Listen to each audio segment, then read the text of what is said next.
Reproduction में थोड़ा सा टॉपिक छूट गया था हमारा कि रिप्रोडक्शन मतलब डिजीज क्या क्या होता है और उसको कैसे हम लोग प्रोटेक्शन करते हैं। ठीक है, तो रिप्रोडक्शन हेल्थ भी एक मतलब फिजिकल, मेंटल और सोशल वेलबींग का कंप्लीट स्टेट होना चाहिए सारे एस्पेक्ट्स में, है ना।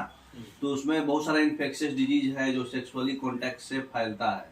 ठीक है, जैसे उसको बोलते हैं सेक्सुअली ट्रांसमिटेड डिजीज, जैसे कि आपका गोनोरोहिया, सिफिलिस, ये दोनों बैक्टीरिया से होता है बट सेक्सुअल कॉन्टैक्ट से फैलता है। ठीक है, HIV और वार्ड्स ये वायरस से होता है बट सेक्सुअल कॉन्टैक्ट से फैलता है।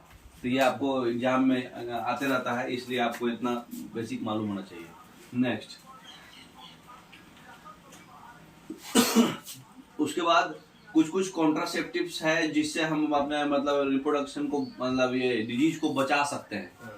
तो कॉन्ट्रासेप्टिव डिवाइस होता है, अगर हम प्रेगनेंसी नहीं करना चाहते हैं तो बचा सकते हैं। ठीक है, या फिर सेक्सुअली ट्रांसमिटेड डिजीज को भी बचा सकते हैं। तो कॉन्ट्रासेप्टिव भी बहुत तरह का होता है, मैकेनिकल मेथड्स, केमिकल मेथड्स और सर्जिकल मेथड्स और फिजिकल मेथड्स। तो फिजिकल मेथड्स तो सिंपल है कि मतलब हम लोग को एग और स्पर्म दोनों को फ्यूज नहीं होने देना है। तो उसके लिए या तो आप कॉन्डोम्स यूज करिए या फिर सर्विकल कैप्स यूज करिए लेडीजों में, या फिर डायफ्राम यूज करिए। डायफ्राम बोले तो डायफ्राम डायफ्राम भी जस्ट लाइक एक मतलब वो क्या बोलते हैं उसको, जैसे ये कवरिंग होता है ना, वैसे ही वो कवरिंग होता है लेडीजों में यूज किया जाता है। अच्छा, ठीक है, तो वो ब्लॉकेज हो जाता है, मतलब स्पर्म उसको पास नहीं कर पाएगा वो। ठीक है, फैलोपियन ट्यूब तक नहीं पहुंच पाएगा। नेक्स्ट केमिकल मेथड्स में क्या है, बहुत सारे ओरल पील्स है ना, पिल्स यूज कर सकते हैं, या फिर हार्मोनल बैलेंस आपका बॉडी का इससे क्या होगा, चेंज हो जाएगा ताकि एग्स मतलब रिलीज ही ना हो। एग्स ही नहीं रिलीज होगा तो, लेकिन इसका कुछ कुछ साइड इफेक्ट्स होगा। अच्छा, आई पिल्स वगैरह जो आता है ना प्रचार वगैरह में। फिर आप दूसरा चीज है कि एक intra uterine contraceptive device use कर सकते हैं, IUCD बोलते हैं, जैसे कॉपर टी या फिर लूप।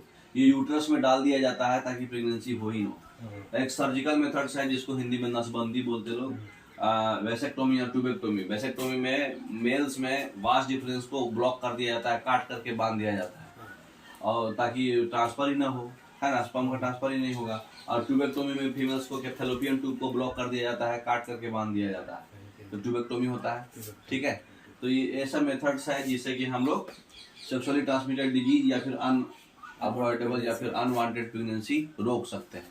तो ये हमारा थोड़ा सा टॉपिक छूट गया था।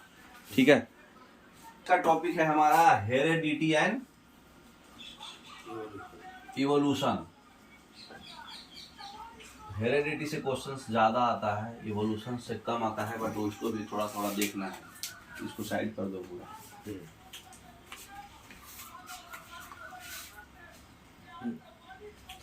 ठीक है, तो हेरेडिटी इवोल्यूशंस में ये है हमारे चार्ल्स डार्विन साहब। जब ये 22 साल के थे, ठीक है, जब ये 22 साल के थे तो 1831 का बात है, 22 साल के थे चार्ल्स डार्विन। तो ये नेक्स्ट, तो उस समय क्या किए थे, वो HMS बीगल एक मतलब पक्षी था, है ना, पक्षी, और एक सीप था, उससे घूम रहे थे, कुछ सर्च कर रहे थे। ठीक है, नेक्स्ट,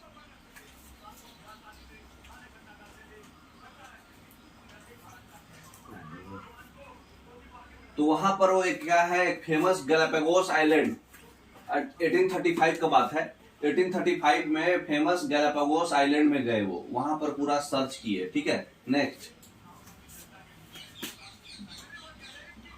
वहां पर एक थ्योरी दी है, थ्योरी ऑफ नेचुरल सिलेक्शन।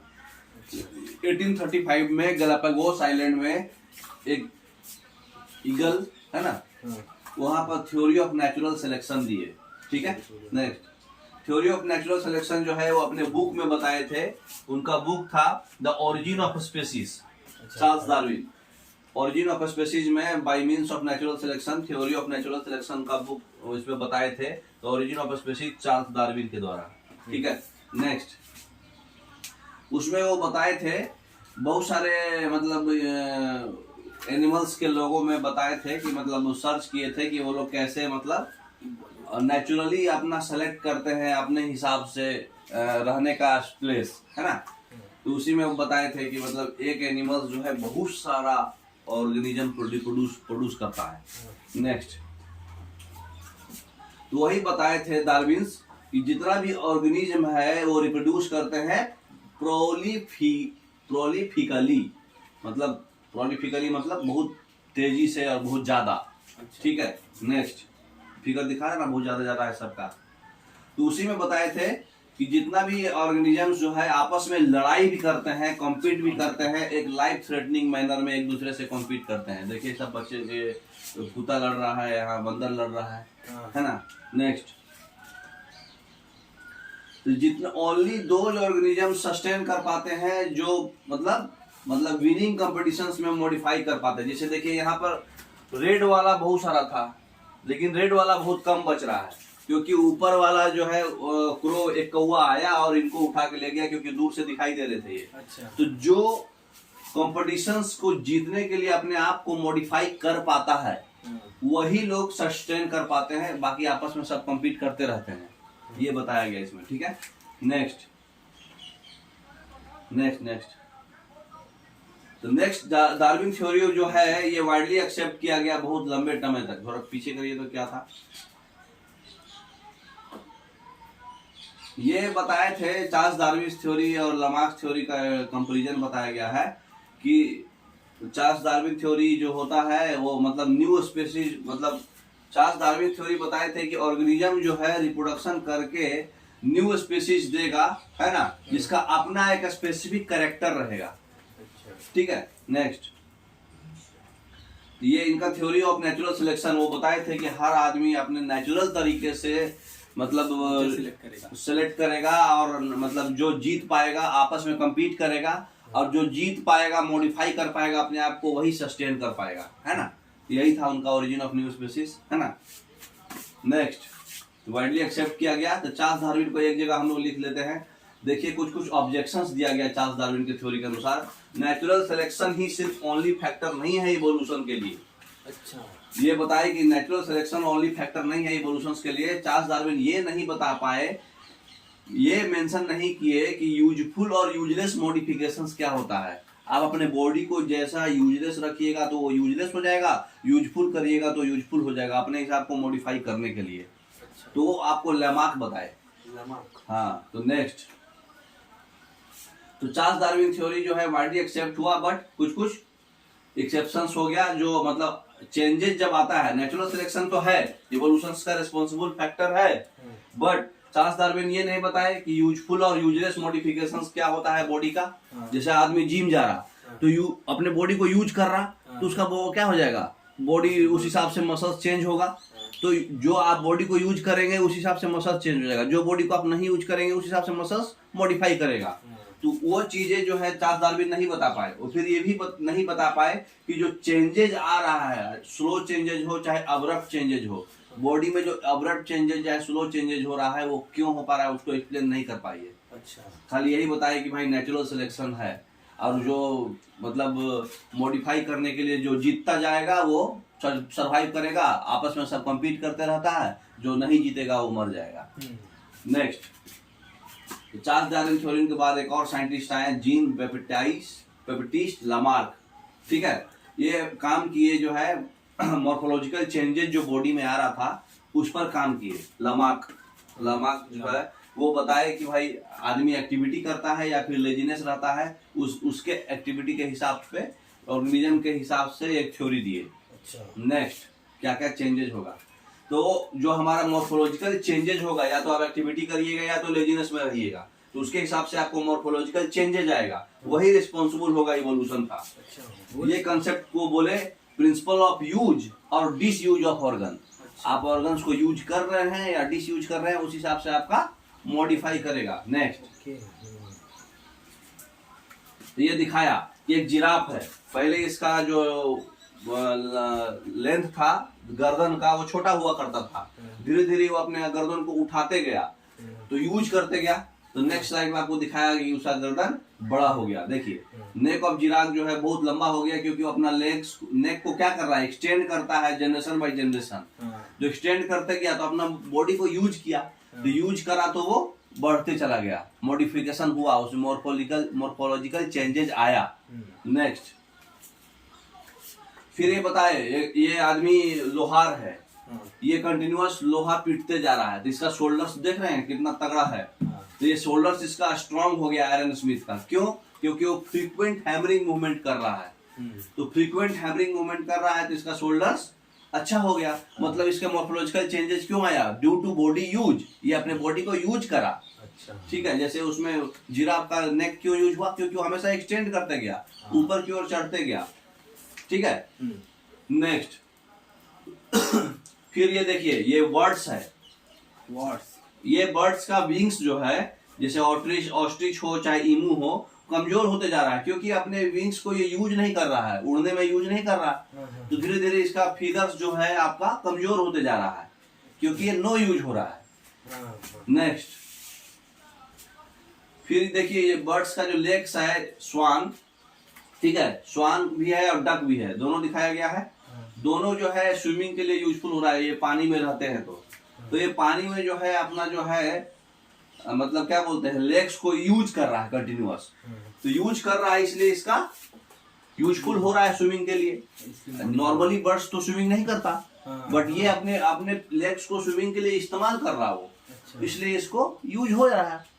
तो आप अपने बॉडी को जैसा यूज करिएगा वैसा वो मॉडिफिकेशन होगा, उसमें चेंजेस आएगा, मॉर्फोलॉजिकल चेंजेस। ये लमार्क साहब बताए। नेक्स्ट, स्नेक्स के बाद में था कि स्नेक्स जो है अपना लेग्स को लॉस्ट कर गया। क्यों?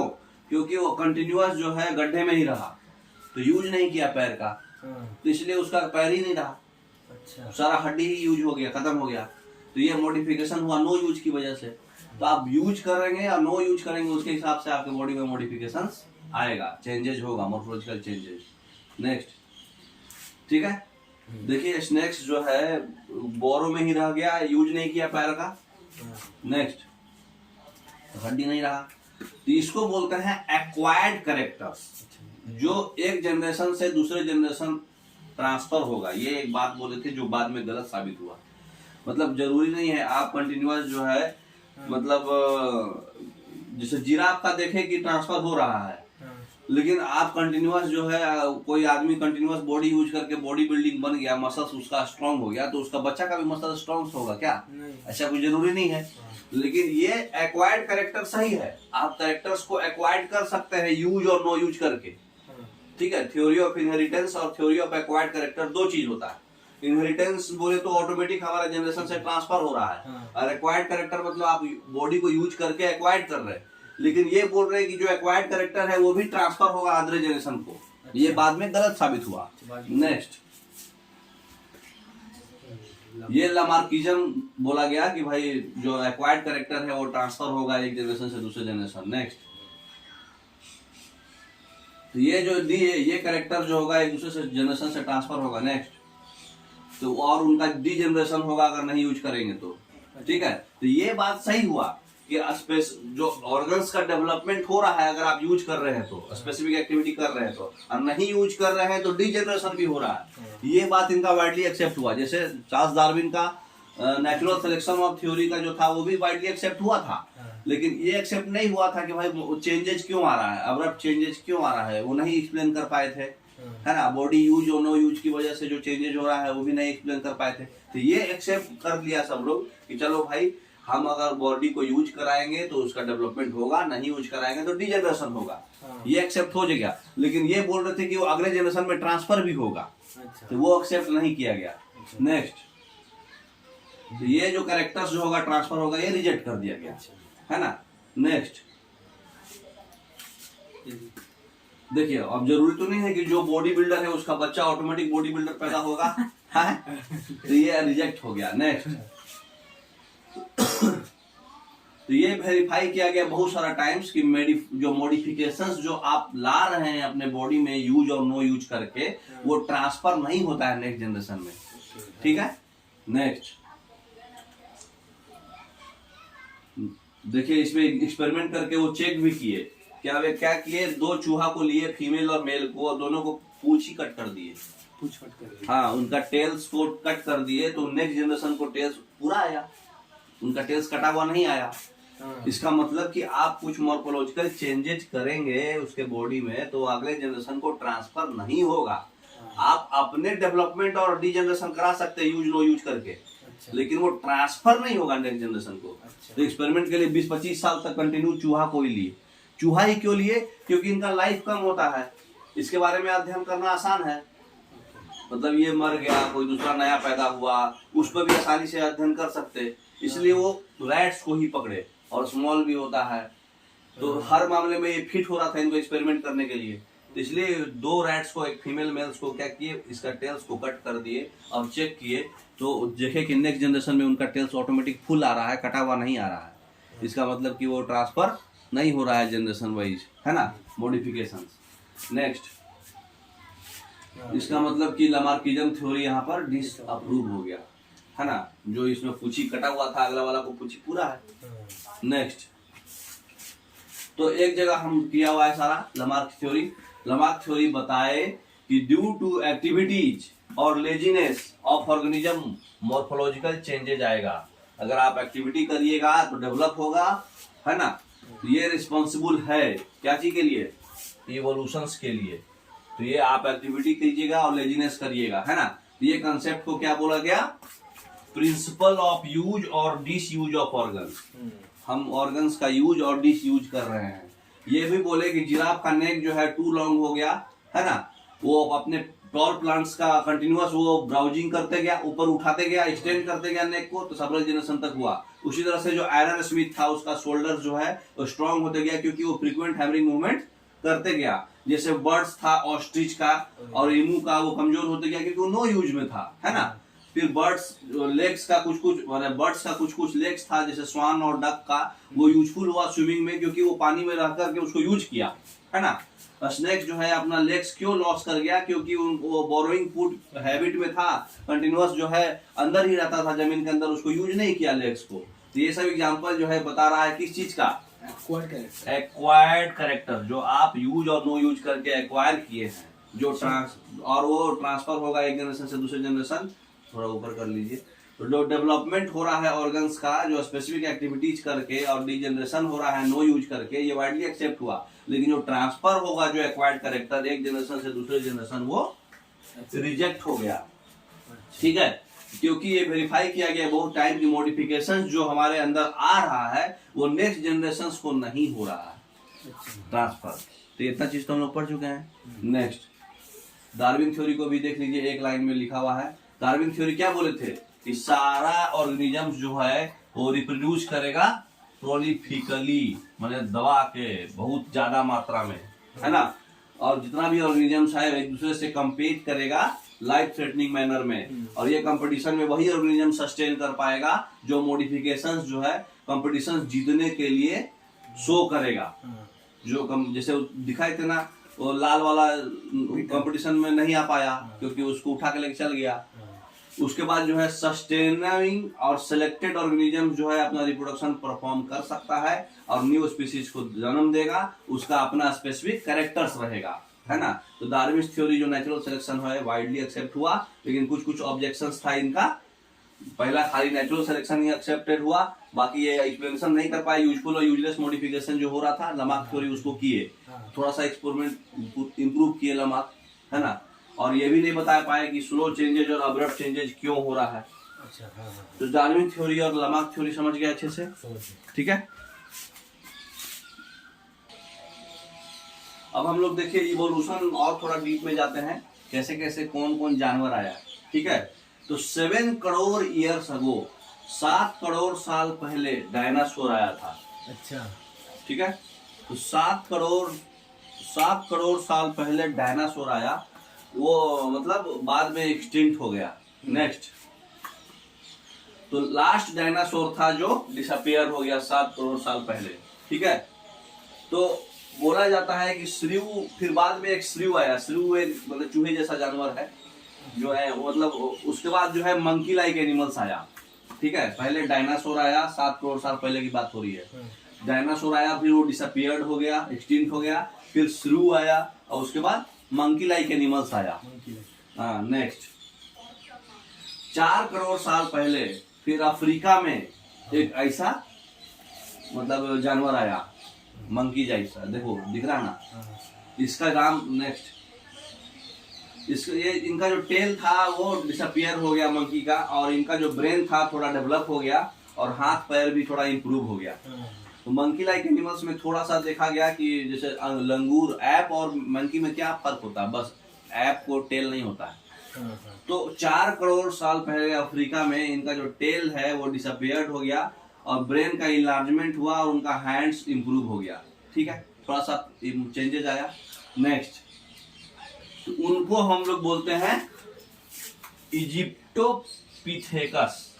तो सबसे पहले याद रखिएगा 4 करोड़ साल पहले सबसे पहले कौन आया? इजिप्टोपिथेकस। ऐसे बीच बीच में रिवाइज भी कराएंगे, नाम आएगा। इजिप्टोपिथेकस 4 करोड़ साल पहले आया, जो ये जानवर दिख रहा है। ठीक है, नेक्स्ट, ह्यूमन इवोल्यूशन का टाइमलाइन देखिए। सबसे पहले 7 करोड़ साल पहले क्या आया? लास्ट डायनासोर आया, और फिर मंकी लाइक एनिमल्स आया। नेक्स्ट, 2 करोड़ साल पहले जो था, थोड़ा सा और चेंजेस आया मंकी लाइक एनिमल्स में, ऐसा दिखने लगा वो, हाथ पैर थोड़ा उनका डेवलप हो गया, और वो ये थोड़ा पोस्चर इरेक्ट हो गया, सीधा हो गए, झुका झुके जो टेढ़ा मेढ़ा रहता था तो थोड़ा पोस्चर सही हो गया उनका। लंबर बोन्स जानते थे ना, सर्विकल, थोरेसिस और नीचे लंबर, है ना, 12 थोरेसिस के बाद नीचे लंबर रहता था। तो लंबर बोन्स उनका डेवलप हो गया, और उसके बाद वो इरेक्ट पोस्चर में वो खड़ा होने लगे। ठीक है, नेक्स्ट, इसको क्या बोलते हैं याद रखिएगा। उनका जो है हैंड्स भी थोड़ा थोड़ा मतलब यूज के लिए अवेलेबिलिटी होने लगा, हाथ का भी इस्तेमाल करने लगे पैर के साथ साथ। ठीक है, नेक्स्ट, इनको क्या बोलते हैं? ड्रायोपिथेकस। हाँ, 4 करोड़ पहले कौन पिथेकस? इजिप्टो। हाँ, इजिप्टो पिथेकस सब में रहेगा, पिथेकस सब में रहेगा। पहले आया इजिप्टो, और फिर आया ड्रायो, ई के बाद डी हुआ, है ना। नेक्स्ट, उसके बाद जो है कुछ स्पेसीज जो एप्स था वो डिफरेंट तरीके से आने लगे, क्योंकि वहां पर अचानक से मतलब अफ्रीका में अचानक से मौसम जो है चेंज हुआ। मौसम चेंज होने की वजह से जो फॉरेस्ट है वो डिक्लाइन हो गया, और वो जहाँ भी लोग हैं वो जमीन पर रहने लगे, वो जमीन पर रहना स्टार्ट कर दिए। तो थोड़ा स्पेसीज का जो एप्स जो था, जो मंकी लाइक एनिमल्स था, वो थोड़ा डिफरेंट तरीका से सरवाइव करने लगे, और इवोल्यूशन होने लगा उनका। नेक्स्ट देखिए कैसे हुआ। 1 करोड़ साल पहले, 4 करोड़ 2 करोड़ हो गया, इजिप्टोपिथेकस और ड्रायोपिथेकस। अब दूसरा आया 1 करोड़ साल पहले, पहला रिकॉर्ड ह्यूमन जैसा एनिमल्स ऐसा आया। ठीक है, उनका नाम रखा गया रामापिथेकस। ठीक है, ये भी ऐप है, कहाँ का? ईस्टर्न अफ्रीका का। ईस्टर्न अफ्रीका का ये ऐप है, रामापिथेकस। नेक्स्ट, एक बार जो फॉसिल्स में इंडिया और पाकिस्तान के फॉसिल्स में पाया जाता है, हाँ, फर्स्ट टाइम देखा गया था ह्यूमन लाइक एनिमल्स। ठीक है, नेक्स्ट, 40 लाख साल पहले की बात हो रही है, साउथ अफ्रीका का ऐप जो है इवॉल्व हुआ। ये ऐप जो है थोड़ा साइज और थोड़ा इंटेलिजेंट हो गया, ऐसा देखो दिखने लगा, खोपड़ी टाइप है ना। 40 लाख साल पहले का बात है, ये साउथ अफ्रीका का ऐप इवॉल्व हुआ। इसका नाम देखो क्या है। Next, Australopithecus. ऑस्ट्रेलो का मतलब ऑस्ट्रेलिया नहीं है, याद रखना, साउथ अफ्रीका का माल है ये। सब कुछ अफ्रीका से ही इवॉल्व हो रहा है। तो इनका साइज थोड़ा बढ़ गया और थोड़ा इंटेलिजेंट हो गए। तो सबसे पहले इजिप्टोपिथेकस, ड्रायोपिथेकस, रामापिथेकस और ऑस्ट्रेलोपिथेकस। 4 करोड़ 2 करोड़ 1 करोड़ और 40 लाख, है ना। नेक्स्ट, एक बार रिवाइज कर लिया जाए। 2 करोड़ में क्या था? ड्रायोपिथेकस, ये जमीन पे रहने लगा, फॉरेस्ट डिक्लाइन होने लगा इसलिए। उसके बाद 1 करोड़ में क्या था? रामापिथेकस, पहला ह्यूमन लाइक एनिमल्स था ये, है ना। उसके बाद ऑस्ट्रेलोपिथेकस, ये ऐप थोड़ा साइज में बड़ा हो गया और ये साउथ अफ्रीका का ऐप था, है ना, 40 लाख ईयर्स अगो, समझ गए। नेक्स्ट, 20 लाख ईयर्स अगो में थोड़ा स्किल्ड ह्यूमन आ गया, जो पत्थर से मतलब आग उग लगाने लगा, है ना, थोड़ा मतलब खाना उना पकाना स्टार्ट कर दिया। ठीक है, नेक्स्ट, इसका नाम हो गया होमो हेबिलिस। 20 लाख में कौन चालू हो गया? होमो हेबिलिस। 20 लाख ईयर्स अगो में होमो हेबिलिस स्किल्ड ह्यूमन थोड़ा डेवलप हुआ, है ना, पत्थर उतर से आग उग लगाने लगा। नेक्स्ट, 15 लाख ईयर्स अगो में ह्यूमन जो है एक इरेक्ट पोस्चर से चलना स्टार्ट कर दिया, बाल थोड़ा फैंसी लगने लगा, थोड़ा सेक्सी दिखने लगा। ये चाइना और इंडोनेशिया में पाया गया है ना, एशिया में आ गया। अब अफ्रीका, सारा अफ्रीका में था, अब एशिया में सबसे पहला कौन है, ह्यूमन जो है चालू करने लगा इरेक्ट पोस्चर से 15 लाख ईयर्स अगो, है ना। नेक्स्ट इनका नाम देखिए क्या है, होमो इरेक्टस। अच्छा, इरेक्ट हुआ। हाँ, इरेक्ट टाइप अच्छा पोस्चर से चलना वलना स्टार्ट कर दिया। तो ये चाइना और इंडोनेशिया में पाया गया था, एशियन कॉन्टिनेंट में। तो इनका नाम हो गया होमो इरेक्टस। नेक्स्ट करीब 1 से 1.5 लाख ईयर्स अगो पहला जो है बुद्धिमान व्यक्ति आया, जो एग्रीकल्चर वगैरह भी मतलब खाना वाना पकाने लगा, एग्रीकल्चर वगैरह करने लगा। उनका नाम था निएंडरथल। हाँ, निएंडरथल, ठीक है। नेक्स्ट तो निएंडरथल जो है ये पेंटिंग वगैरह सबसे पहले यही किए थे। पहला केव पेंटिंग, गुफा उफा का पेंटिंग जो है इन्हीं का देखा गया था, निएंडरथल का। वाइज मैन पहला एग्जांपल था ये, ठीक है। नेक्स्ट तो इसको रिवाइज कर लिया जाए। 20 लाख पहले क्या था, होमो हेबिलिस, स्किल्ड ह्यूमन डेवलप हुआ। उसके बाद होमो इरेक्टस, ह्यूमन वॉक करने लगा। इरेक्टस बोले तो इरेक्ट करके अच्छा से अच्छा पोस्चर में चलने लगा। ये सबसे पहले एशियन कॉन्टिनेंट में आया, है ना, चाइना और इंडोनेशिया में 15 लाख साल पहले। उसके बाद 1 से 1.5 लाख समय निएंडरथल आ गया, थोड़ा सेक्सी दिखने लगा, दाढ़ी वही आ गया। वाइज मैन, केव पेंटिंग वगैरह इसमें स्टार्ट हुआ, ठीक है। Next 50,000 years ago Cro Magnon man, है ना, क्रो मैग्नोन मैन इवॉल्व हुआ। और इवोल्यूशन जो है उसके बाद बहुत फास्टर होने लगा। अच्छा, क्रो मैग्नोन मैन जो है इवॉल्व हुआ, उसके बाद देखिए इवोल्यूशन कितना फास्टर हो गया, नॉर्मल ह्यूमन की तरफ हो गया ये, है ना। 50,000 ईयर्स अगो अब हिस्ट्री में आ गए हम लोग। नेक्स्ट 10,000 ईयर्स अगो में एग्रीकल्चर स्टार्ट हुआ। मैन जो है कैटल रियरिंग भी करने लगा, मतलब कैटल से भी मिल्क वगैरह निकालना और सिटी डेवलपमेंट करना, है ना। तो कब स्टार्ट हुआ था एग्रीकल्चर, 10,000 साल पहले। कैटल रियरिंग, कैटल हर्ट से जो भी रियरिंग होता था वो कब स्टार्ट हुआ, कैटल रियरिंग जो है स्टार्ट हुआ 10,000 साल पहले। सिटीज वगैरह डेवलपमेंट होना ये सब 10,000 ईयर्स अगो में स्टार्ट हो गया। नेक्स्ट उसके बाद जो है आर्ट ऑफ राइटिंग आया, कैलीग्राफी जिसको बोलते हैं, पत्थरों पर अपना आर्टिस्टिक विवाह करना। ये 5,000 साल पहले हुआ, ठीक है। उसके बाद जो है हमारा हिस्ट्री स्टार्ट हो गया, वो हिस्ट्री का पार्ट है, आगे आप हिस्ट्री में पढ़ लीजिएगा। यहीं तक हमको मेन पढ़ना है कैसे इवोल्यूशन हुआ। नेक्स्ट तो एक बार याद कर लीजिए, 50,000 ईयर्स अगो में क्या था, क्रो मैग्नोन, है ना, क्रो मैग्नोन मैन था ये, है ना। उसके बाद 10,000 में एग्रीकल्चर स्टार्ट हुआ और 5,000 में आर्ट ऑफ राइटिंग स्टार्ट हुआ। एग्रीकल्चर के साथ साथ कैटल रियरिंग वगैरह सब स्टार्ट हो गया था, सिटीज डेवलप होने लगा था। फिर हिस्ट्री यहीं से स्टार्ट होता है, 5,000 ईयर्स अगो, 5000 BC, है ना। तो समझ में आया। मॉडर्न साइंस 400 ईयर्स में आपका मॉडर्न साइंस आ जाता है और फिर 200 ईयर्स में इंडस्ट्रियलाइजेशन हो जाता है। समझ गए। नेक्स्ट तो देखिए इसमें एक जगह किया हुआ है, 2 करोड़ में ड्रायोपिथेकस, 1 करोड़ में रामापिथेकस, 2 करोड़ से पहले 4 करोड़ में इजिप्टोपिथिकस था, वो एक फिगर में नहीं आता इसलिए इधर किया गया है। तो इजिप्टोपिथिकस 4 करोड़ में, तो 7 करोड़ में आपका डायनासोर डिसअपियर हुआ था। तो रामापिथेकस, फिर 40 लाख में ऑस्ट्रेलोपिथेकस, फिर 20 लाख में होमो हेबिलिस, फिर 15 लाख में होमो इरेक्टस, उसके बाद निएंडरथल 1.5 लाख में, और 50,000 में क्रो मैग्नोन, और 50,000 के बाद आपका 10,000 में एग्रीकल्चर डेवलप हो गया और कैटल रियरिंग और सिटीज डेवलप होने लगा, और 5,000 में painting, art of painting, calligraphy start हो गया, हिस्ट्री स्टार्ट हो गया पहला। और उसके बाद 4,000 में मॉडर्न हिस्ट्री, 400 में मॉडर्न हिस्ट्री और 200 में इंडस्ट्रियलाइजेशन। तो ये आपका पूरा इवोल्यूशन कंप्लीट। अब हम लोग पढ़ेंगे हेरेडिटी, समझ गए। हेरेडिटी क्या है, जो हमारा कैरेक्टर्स पेरेंट्स से न्यू जनरेशन, ऑफ स्प्रिंग्स बोलते हैं या फिर प्रोजेनी, तो जो पेरेंट्स से न्यू जनरेशन को जाता है जो कैरेक्टर्स, वो कैरेक्टर्स को हम लोग बोलते हैं हेरेडिटी, ठीक है। नेक्स्ट तो हमारा इसमें क्या क्या होता है, रिप्रोडक्शन के दौरान हमारा क्या क्या वेरिएशन होता है वो नोटिस करना है। रिप्रोडक्शन जो है ऑफ स्प्रिंग्स देता है, जिसमें वेरिएशन आ सकता है। जनरली सेक्सुअल रिप्रोडक्शन में वेरिएशन आता ही आता है, लेकिन ए सेक्सुअल रिप्रोडक्शन में उतना वेरिएशन नहीं आता है। तो जितना भी वेरिएशंस है सब धीरे धीरे एक्युमुलेट होगा स्लोली स्लोली और नेक्स्ट जनरेशन को पास होते जाएगा। ठीक है। नेक्स्ट, तो इनहेरिटेड ट्रेड्स क्या होता है? जो कैरेक्टरिस्टिक जो है सीधे पेरेंट्स से हमारा इनहेरिट हो रहा है उसको बोलते हैं इनहेरिटेड ट्रेड्स।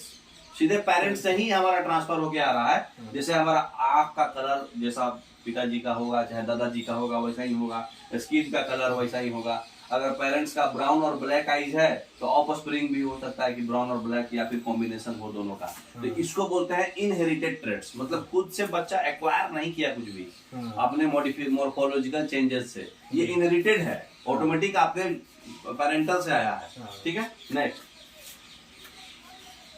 रूल। अब रूल क्या है इनहेरिटेंस ऑफ ट्रेड्स का? उसको बोलते हैं मेंडल्स कंट्रीब्यूशन।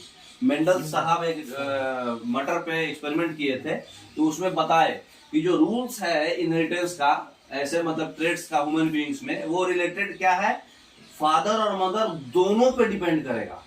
दोनों equally amount of genetic material child को देते हैं, अकेला नहीं। ठीक है। ये प्रत्येक ट्रेड जो होगा पैटर्नल और मैटरनल डीएनए दोनों से इंफ्लुएंस है।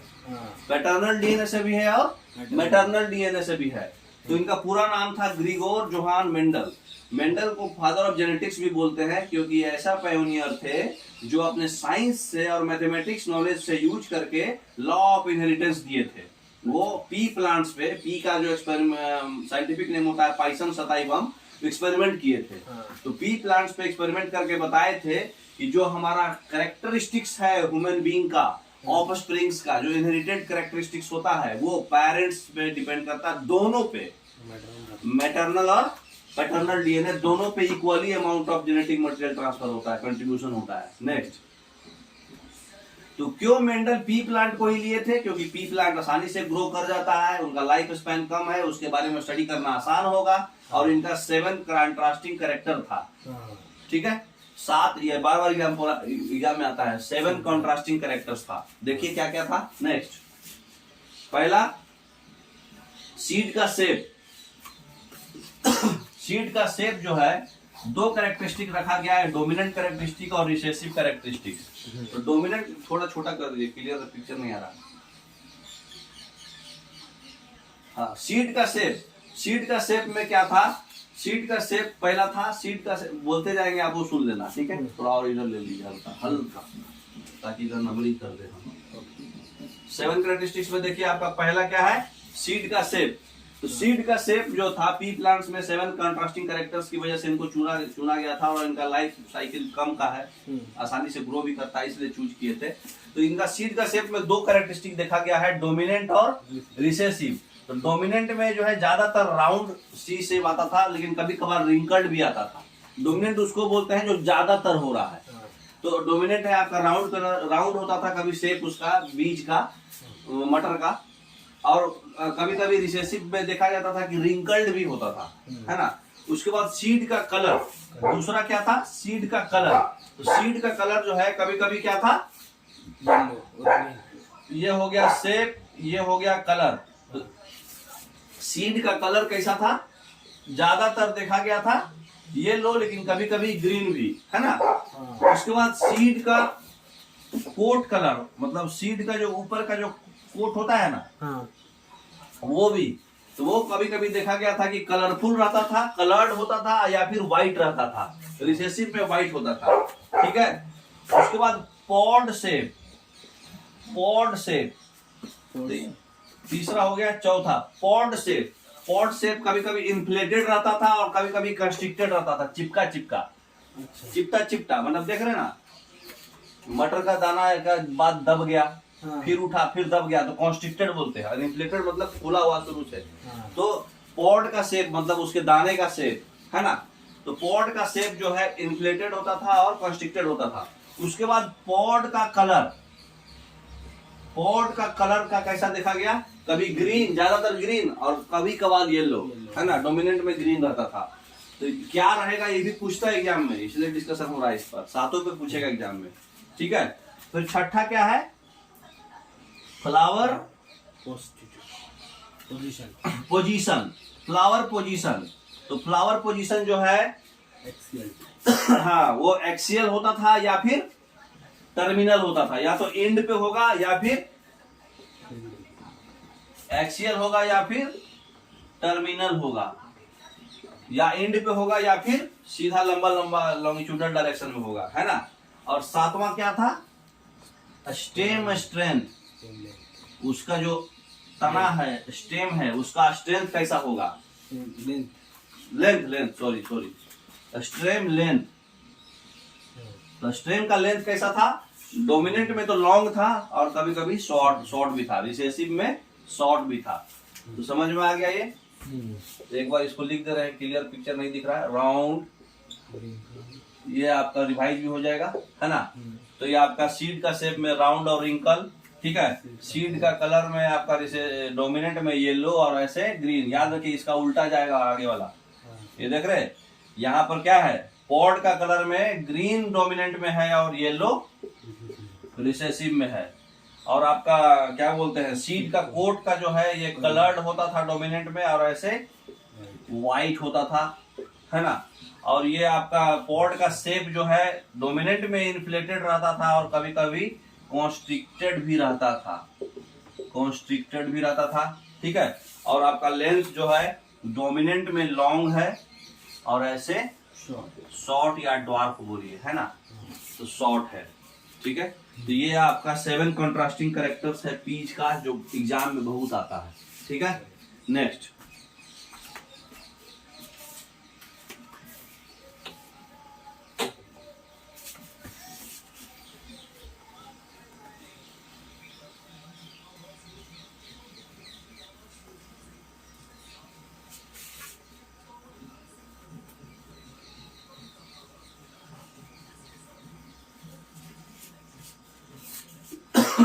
तो डोमिनेंट ट्रेड्स को बोलते हैं जो अपने आप एक्सप्रेस हो गया, है ना।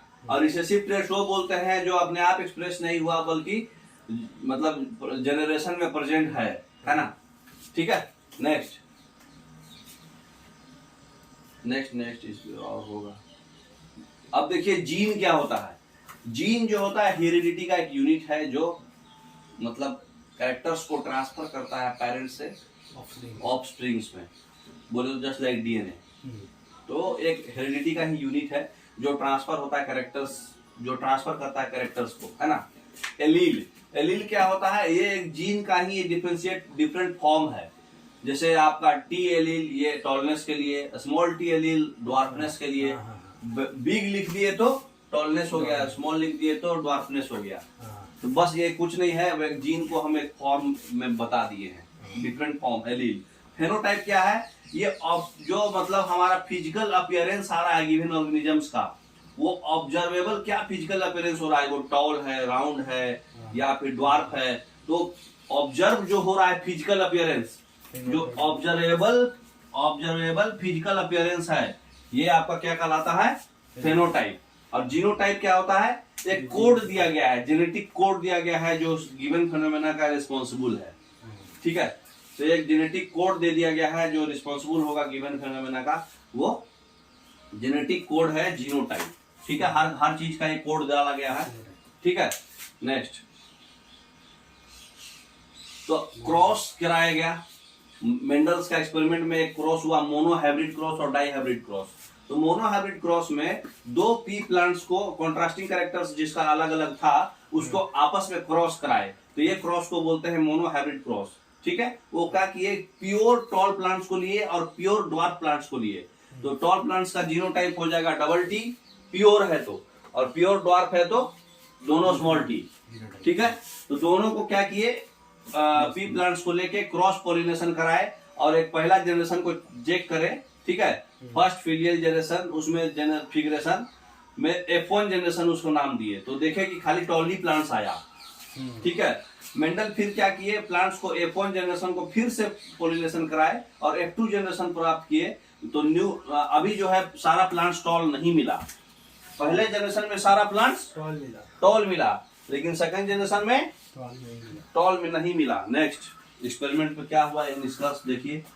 एग्जांपल क्या किया, दोनों टी था, ठीक है, तो गैमेट्स उसका टॉल था, एक गैमेट आ गया। F1, ठीक है। फर्स्ट जनरेशन में मोनोहाइब्रिड क्रॉस हुआ तो एक बार स्मॉल टी ए बना, एक बार स्मॉल अगर सेलिंग करे तो टी ए बना, लेकिन ड्वार्फ प्लांट का ये देखा गया कि जब हम लोग F1 किए तो खाली टी आया, अगर F2 करे तो टी टी टी टी 4 गो आएगा, एक बार इससे होगा, एक बार आपस में होगा, है ना। तो F2 करने पर 4 आएगा, तो उसमें क्या होगा, प्योर वाला कौन कौन है, अकेला ये, इसको बोलते हैं होमोजाइगोट, जिसका तो दोनों चीज सेम है वो क्या होगा, होमोजाइगोट, और जिसका एक बड़ा है एक छोटा है वो हेट्रोजाइगोट, है ना। तो कंक्लूजन हुआ कि अगर हम लोग F1 में तो चिप चाप 1 होगा टॉल, क्योंकि एक टॉल था एक स्मॉल था, तो यह टॉल ही आएगा, ठीक है। लेकिन F2 में जब क्रॉस हुआ, डाई हाइब्रिड क्रॉस हुआ, तो उसमें क्या रेशियो कैसा आया, 3:1। बड़ा वाला देखिए, बड़ा वाला कितने है, इसमें भी है, इसमें भी है, इसमें भी है, 3 को बड़ा, एक को खाली छोट प्योर निकला। और जेनोटाइपिक रेशियो अगर करेंगे तो जेनोटाइपिक में 1:2:1, मतलब प्योर फिर मिक्स फिर प्योर, ये प्योर टॉल मिक्स और प्योर शॉर्ट, तो 1:2:1 जेनोटाइप हुआ, और फेनोटाइप 3:1 हुआ। फेनोटाइप में मतलब कि हम लोग उस पे अलग अलग निष्कर्ष नहीं देख रहे, बस खाली टॉल का फोकस कर रहे हैं, टॉल कितना है, ठीक है। तो टॉल कितने कितने में आया देखिए, 4 गो में 1 2 तीनों में टॉल टॉल टॉल आ गया, तो उसको 3:1 दे दिए। लेकिन फेनोटाइप जेनोटाइप में हमको एक एक जीन के बारे में बताना है। प्योर टॉल 1, टॉल है लेकिन mix tall 2, pure dwarf 1। Next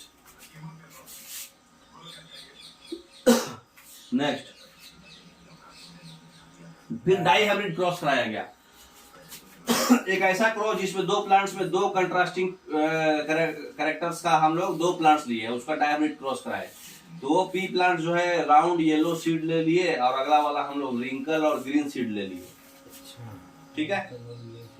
toll वाला तो सिंपल था, अब दो लेना है ना, 2 कैरेक्टरिस्टिक लेना है। तो अब क्या किए, इस बार हम लोग क्या किए, शेप ले लिए और कलर ले लिए। तो पहला का कलर ले लिए राउंड येलो, और दूसरा का लिए रिंकल्ड ग्रीन। तो F1 जनरेशन में जो है सारा राउंड येलो मिलेगा, क्योंकि वो जो डोमिनेंट फीचर्स है वही उसमें आएगा, ठीक है। और रिसेसिव फीचर्स में आपका रिंकल्ड ग्रीन आया, ठीक है। F1 में कोई टेंशन नहीं। फिर से F1 जनरेशन को सेल्फ पॉलिनेशन कराए F2 पता करने के लिए, तो F2 पता करने में देखिए क्या क्या हुआ, सब मिक्स आया। तो कंक्लूजन हुआ कि राउंड और येलो शील्ड 9 आया, राउंड और ग्रीन 3 आया। देखिए RY स्मॉल RY, ठीक है, स्मॉल RY। तो दोनों को कंक्लूजन कराए तो RR एक जगह और YY एक जगह, तो ये दोनों में आपका डोमिनेंट आया राउंड, और ये दोनों में डोमिनेंट आया येलो। तो F1 में तो राउंड येलो आ गया, ठीक।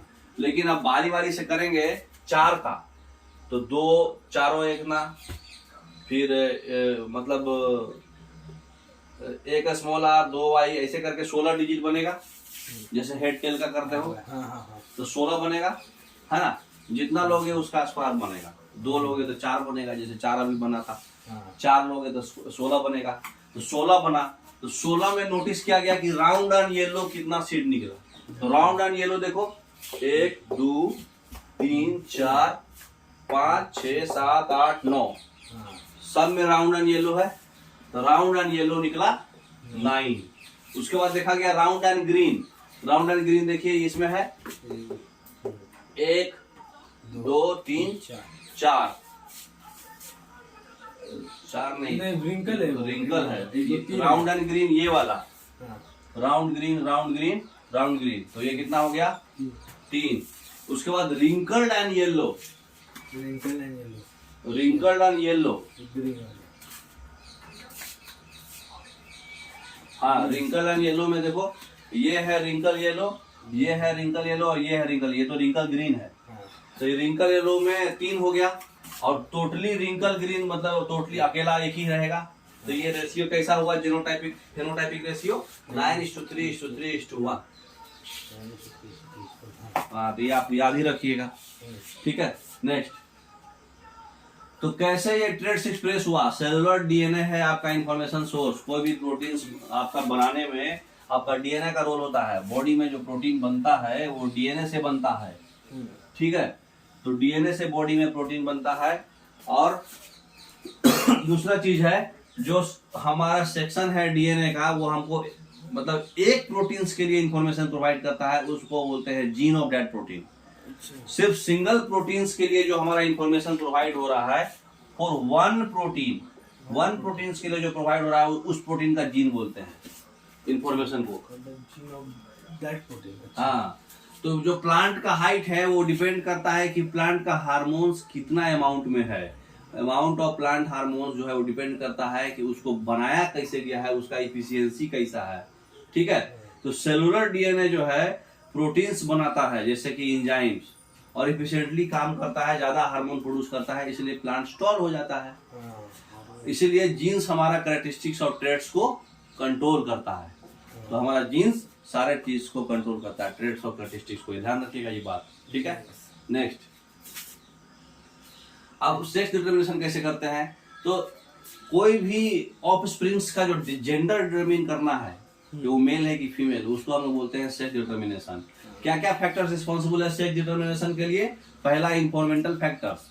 इन्वायरमेंटल फैक्टर्स में क्या है, जैसे कुछ टेम्परेचर, मतलब एग को रखा गया, ठीक है, तो जिस टेम्परेचर पे एग्स को फर्टिलाइज कराया जा रहा है वो डिसाइड करेगा उसका जेंडर। जैसे टर्टल का ज्यादा टेम्परेचर पे करोगे तो फीमेल आएगा, कम टेम्परेचर पे करोगे तो मेल आएगा। उसके बाद है जेनेटिक। कुछ एनिमल्स में जो है ह्यूमन जेंडर जो है डिटरमिन किया जाता है क्रोमोजोम्स पे, जैसे बोलते हैं सेक्स क्रोमोजोम्स। हमारे पास ये सब जो है सेक्स क्रोमोजोम्स ही है। तो ह्यूमन बीइंग्स में 23 पेयर्स ऑफ क्रोमोजोम्स है, जिसमें कि 22 क्रोमोजोम्स को बोलते हैं ऑटोजोम। 22 पेयर्स को हम लोग ऑटोजोम्स बोलते हैं, और आखिरी का जो पेयर्स है उसको क्या बोलते हैं? सेक्स क्रोमोजोम्स, XY और XX। नेक्स्ट, तो XX होता है फीमेल के लिए और XY मेल के लिए। ये शो करता है कि चिल्ड्रंस, मतलब हाफ ऑफ द चिल्ड्रन जो है बॉय होगा और हाफ होगा गर्ल्स, ठीक है। सारा चिल्ड्रन जो है एक्स क्रोमोजोम्स जो है मदर से तो मिलेगा, लेकिन बॉय होगा कि गर्ल्स होगा वो फादर से पता चलेगा। तो जेंडर जो होगा वो डिटरमिन होता है फादर से, मदर से नहीं। पता है आपको? नेक्स्ट, पता है। तो ये सेक्स डिटरमिनेशन आप जानते हैं ये बात। तो मदर फादर दोनों का रोल होता है, ये ध्यान रखिएगा, एग्जाम में आता रहता है।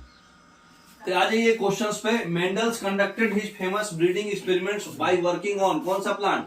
Pisum sativum, pea plant. Next, which of the following example of genetic variation? Genetic variation का कौन सा एग्जांपल इसमें सही है? One person has a scar but his friend does not. एक पर्सन को दाग था लेकिन उसके फ्रेंड को नहीं था। One person is older than other, एक पर्सन दूसरे से बूढ़ा है। Rita eats meat but his sister Gita is a vegetarian. Two childrens have different eye colour. D, दो चिल्ड्रंस का आई कलर डिफरेंट है ना, कलर शेप, ठीक है। Next, if a tall plant is crossed with a pure dark, next कर लीजिए इसमें picture में, हाँ दिख रहा। नेक्स्ट बैक कीजिए। अगर हम लोग टॉल प्लांट को क्रॉस कर रहे हैं ड्वार्फ प्लांट से, ठीक है, तो हमारा कितना परसेंटेज F1 होगा और कितना परसेंटेज F2 होगा? F1 कितना होगा और F2 कितना होगा? अच्छा, F1 टॉल प्लांट से pure. If a tall plant, tall में प्योर वर्ड नहीं है लेकिन ड्वार्फ में क्या है? प्योर वर्ड है। Then what is percentage of F1 और F2? तो F1 कितना होगा? 50%। F1 75% होगा। 75% होगा। क्यों होगा? तो 3:1 की रेशियो में होता है। हाँ, तो अभी हम लोग जो पढ़े थे हाइब्रिड क्रॉस में, उसमें क्या क्या था? 3:1 के रेशियो में होता है और 1:2:1 के रेशियो में होता है। वो ये होता है जीनोटाइप और फेनोटाइप। हाँ, जीनोटाइप 1:2:1। हाँ, और फेनोटाइप 3:1। तो इसमें कौन सा हो जाएगा? 3:1। और F2 जनरेशन में 9 आएगा फेनोटाइप, 9:3। अरे वो दो करेंगे तब ना, इसमें खाली टॉल ड्वार्फ कर रहे हैं ना जी। तो बस यही वाला चलेगा। तो इसका क्या हो जाएगा? 75% और 100%। 100% क्यों होगा? क्योंकि प्योर ड्वार्फ होने का तो प्योर ड्वार्फ पूछ रहा है ना। तो F2 जनरेशन में प्योर ड्वार्फ जो है 100%। Next, if a zygote which had X chromosomes inherited from थोड़ा नीचे करिए, थोड़ा दिख नहीं रहा clear. Zygote had X chromosomes inherited from the father. तो क्या बच्चा गर्ल होगा कि वाई होगा? फादर बोल रहा है, फादर से एक्स ही मिला है, मदर से तो एक्स ही मिलेगा, फादर से भी एक्स आ गया तो बच्चा गर्ल होगा. Next, A trait in an organism is influence by. Traits किस चीज से इन्फ्लुएंस होता है? दोनों से. बताया ना आपको, मैटरनल और पैटर्नल डीएनए दोनों से होता है, तो इसका क्या हो जाएगा? C. Next,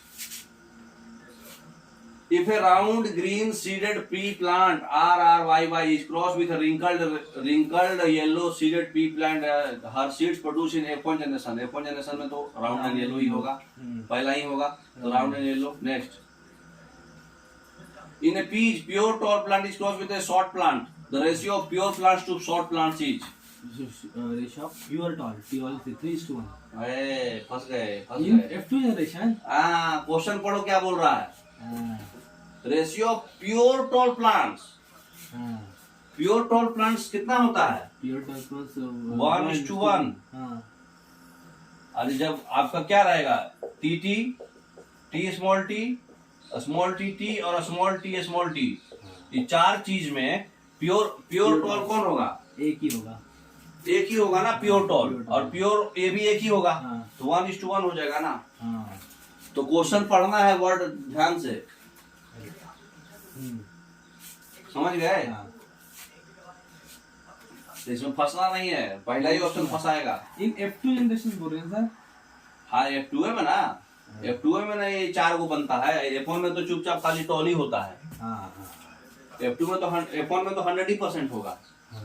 next, a cross between a tall pea plant and short pea plant resulted in progeny that were tall plants without. This is the dominant. हाँ, इसमें टॉलनेस डोमिनेंट होता है, इसलिए टॉल ही होता है ना. D. Next, the pairs of characters used by Mendel during his experiments. कितना pairs था? 7 पेयर्स बताए थे. Next, segment of DNA that has information coded in and the fundamental unit of heredity. क्या होता है? क्रोमोसोम या gene is the fundamental unit of heredity. बताए थे ना. Next, state 3 laws of Mendel. Mendel's का लॉ क्या है? Law of dominance. Law of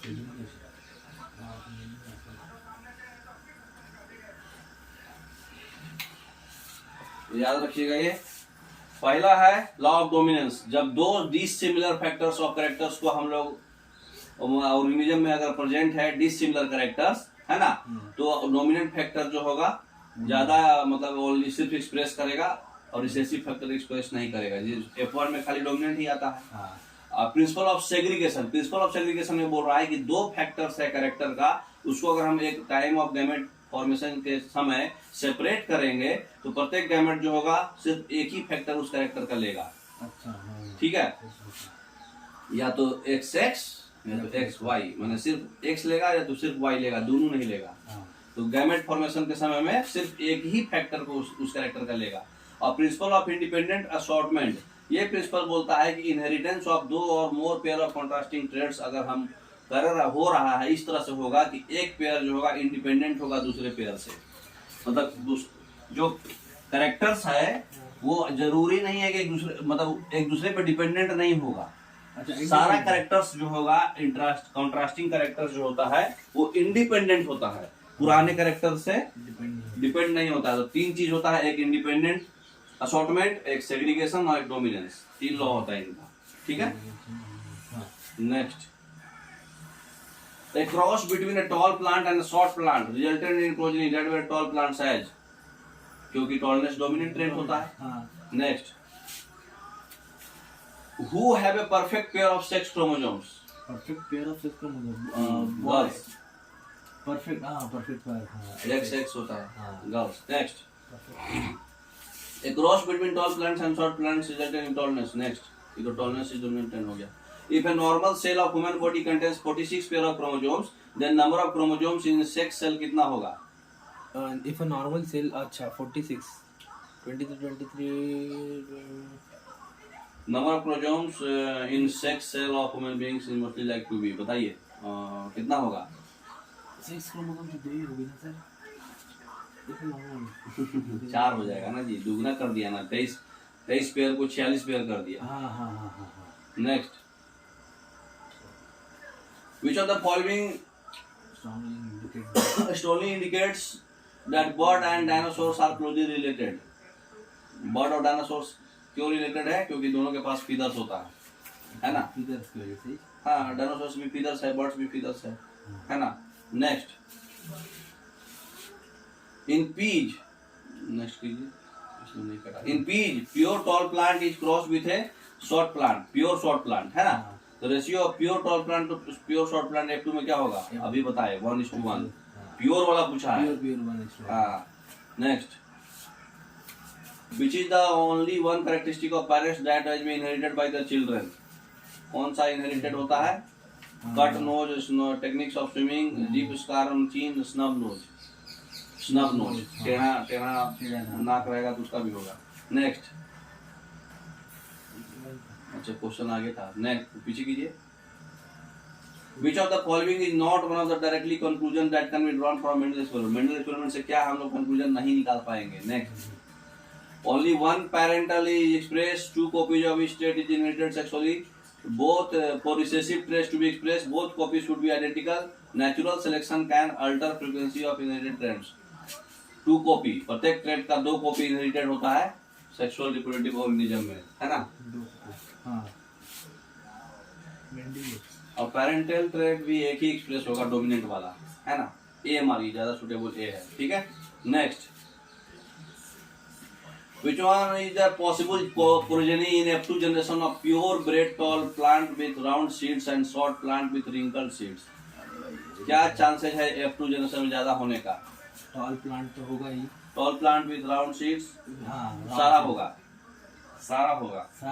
हाँ, पॉसिबल चांसेस पूछ रहा है ना? चांसेस, हाँ, ठीक है। हाँ। Next, what will be the number of chromosomes present in each gamete produced by the plants if the palisade cell of species of plant contain 28 chromosomes? 28 chromosomes है तो कितना हो क्रोमोसोम्स जो होगा प्रत्येक गैमेट में होगा? 14 प्रत्येक गैमेट में होगा, है ना? हर एक गैमेट में एक आधा होता है ना? मेन है कितना pair of sex chromosomes? Main का जो होता है मिस मैच पेयर्स होता है, क्योंकि एक्स और वाई होता है, तो मिस मैच हो जाएगा इसका। Next, exchange of genetic material takes place in, genetic material का एक्सचेंज कहाँ होता है? सेक्सुअल रिप्रोडक्शन में, है ना? Next, 2 pink color flowers on crossing resulting in 1 red, 2 pink and 1 white flower progeny. The nature of the cross will be 1:2:1, ये अपना cross fertilisation. हाँ, क्रॉस फर्टिलाइजेशन होता है। नेक्स्ट, 2 pink color flowers, ये तो हो गया। A cross between tall plant or TT and short pea plant TT resulted in a progeny that were plants because shortness is the dominant trait, tallness is the dominant trait. B है ना? Tallness dominant trait है, इसलिए वो tall ही होता है ना? Next, which of the following statements is incorrect? बरोबर है। प्रत्येक हार्मोन के लिए जीन होगा, सही बात है। प्रत्येक प्रोटीन के लिए भी जीन होगा, सही बात है। For every molecule of a fat there is a gene, नहीं, फैट के लिए जीन नहीं होता है, ठीक है? Production of every enzyme, enzyme के लिए भी जीन होगा। तो जीन क्या क्या करेगा? हार्मोन, प्रोटीन और एंजाइम, यही अभी तक पढ़े थे। Next, which of the following is incorrect? हो गया। Next, zygote which has the X chromosomes inherited from his father, तो लड़की होगी क्योंकि फादर से X आया। Next, in human males the chromosomes are paired perfectly except one. These unpaired chromosomes are sex chromosomes, Y chromosome, है ना? Third वाला। और large chromosome, small chromosomes, X chromosomes, तो आपका 3 और कौन हो जाएगा? Y स्मॉल क्रोमोसोम्स होता है, तो 3 और 2 हो जाएगा, B, है ना? B option. Next, the theory of evolution जो है किससे, कौन दिया था theory of evolution? Darwin.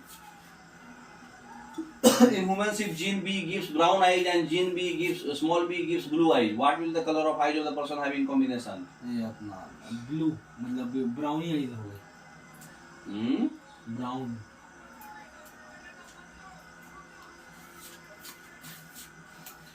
B small B और दोनों बी बी।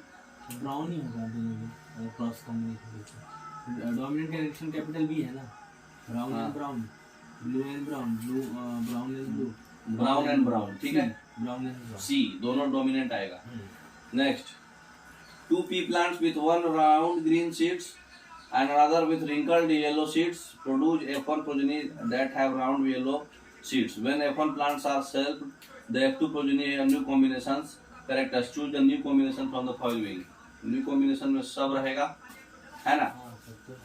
तो round yellow, round green, wrinkle yellow, wrinkle green, कौन कौन होगा न्यू कॉम्बिनेशन में? ज्यादा ट्रेड्स कौन कौन आएगा?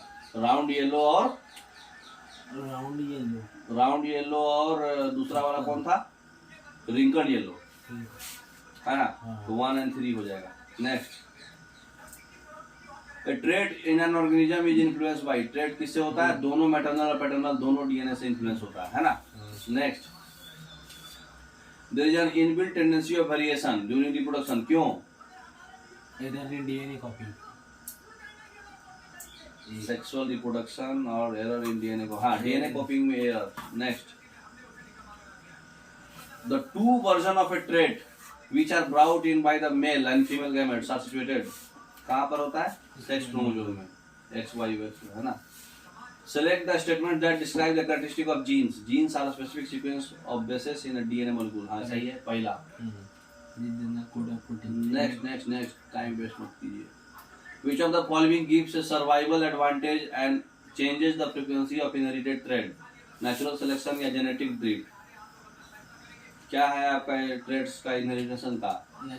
Only natural selection, genetic drift से नहीं होता है ना।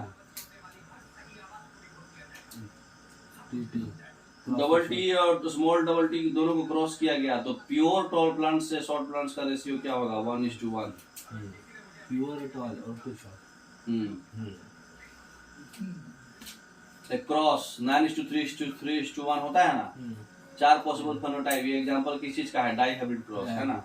Next, which of the following is not the direct conclusion that can be drawn from manual experiment? Only one parental express, गलत है ये, पहला ही हो जाएगा, है ना। Next, which of the following is not the direct conclusion? भाई पहला ही है। अच्छा, कौन नहीं है? Natural selection can change frequency inherited, ये डी पहला सही था। 1 पर डोमिनेंट वाला ही एक्सप्रेस होता है। The number of pair of sex chromosomes in zygote, XY एक पेयर, पेयर पूछ रहा है तो एक ही होगा। The organs present in 2 organism indicate that they are derived from the same ancestor are homologous organ. Next, which one of the following is possible progeny in F2 generation of pure bred tall plant with round seed and short plant with wrinkled seed? जो dominant होगा वो ले लो। तो पहला हो जाएगा tall plant और दूसरा वाला में wrinkled seed, है ना। Next, independent inheritance of 2 separate traits, shape and color seeds, Mendel's cross on pea plants resulting in observable ratio of 9:3:1। 2 separate traits था इसलिए। What is the probability that human progeny will be a boy? 50%। Section of DNA का कि equal लेना है, parental और maternal equal लेना है दोनों का। A section of DNA providing information for one protein gene। Next, खत्म। बैक करिए, नीचे पढ़ लीजिए। Which of the following is controlled by gene? Weight of the person, height of the person, कौन सा जीन से कंट्रोल होगा? Height of the person. Weight तो नहीं होगा, है ना। तो समझ में आया पूरा? कर दीजिए थोड़ा देर के लिए।